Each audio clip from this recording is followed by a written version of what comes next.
El siguiente relato verídico se suscita en el pueblo de Chicá, Altos de Campana, provincia de Panamá Oeste, República de Panamá, región altamente conocida por sus avistamientos de ovnis y toda clase de actividad paranormal. Más aún, en la época anterior a los años 2000, donde el acceso a las personas era reducido, debido al estado de las carreteras y la exigencia de vehículos apropiados para acceder al terreno, así como la carencia de sitios para visitar de relevancia. Todo esto hacía de este destino un lugar no muy popular, salvo por su mirador con una vista espectacular de las montañas y la bahía de Chame. Además de ser llamativo para los exploradores y senderistas por sus cascadas y ríos vírgenes de aguas frescas. Es en este punto donde, una vez explicado lo bello del lugar y atractivo para el senderismo, deporte practicado por mi hermana y su esposo, donde comienza el rostro oscuro de la belleza y se separan las leyendas y mitos de la realidad. Fue en un día de verano donde mi hermana de 18 años, en aquel entonces, y su esposo de 19, decidieron tomar un transporte que los dejara en la carretera donde iniciaba el ascenso hacia el pueblo de Chicá.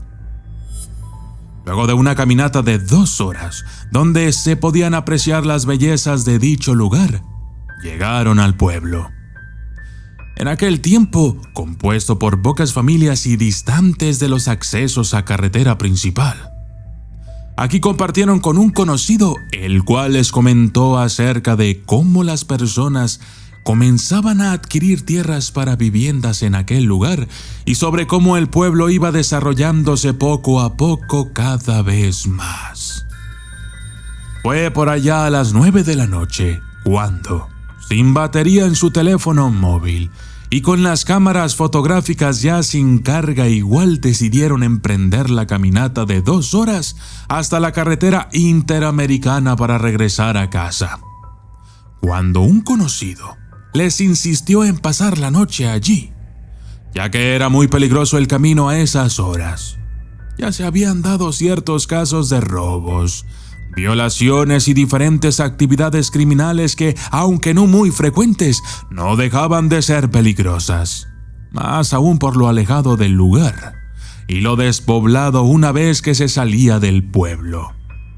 Además, recalcándoles las historias de fenómenos paranormales que muchos locales contaban en su diario vivir. Al verse ambos sin ropa para quedarse, ni artículos de aseo personal y, por no incomodar en aquella casa, decidieron emprender la caminata. Era una noche nublada, sin luna y donde no lograban ver más allá de unos cuantos metros frente a ellos. Guiados por el color blanco de la línea de seguridad que indicaba el final del borde de la carretera, ellos avanzaban, cada vez más cuestionados por su propia mente si acaso habrían tomado la mejor decisión. Entre la abrumadora oscuridad y sonidos del viento contra los árboles y animales nocturnos, ellos avanzaban, hablándose mutuamente y recordando los paisajes del día, tratando de sacar de su mente todas las historias terroríficas que, sin duda, conocían del lugar.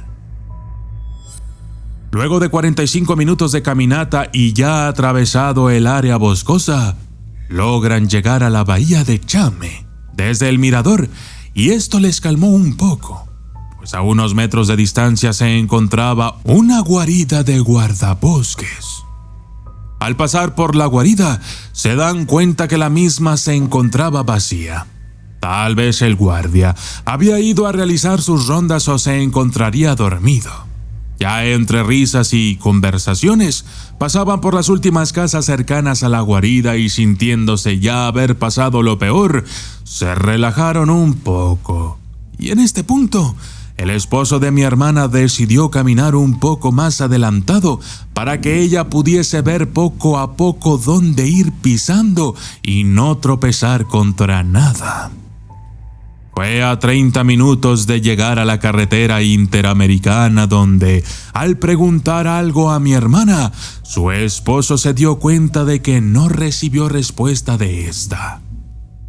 Y al voltear la mirada, la vio por su suéter blanco y la cinta reflectiva de su maleta, detenida a unos 10 metros de él.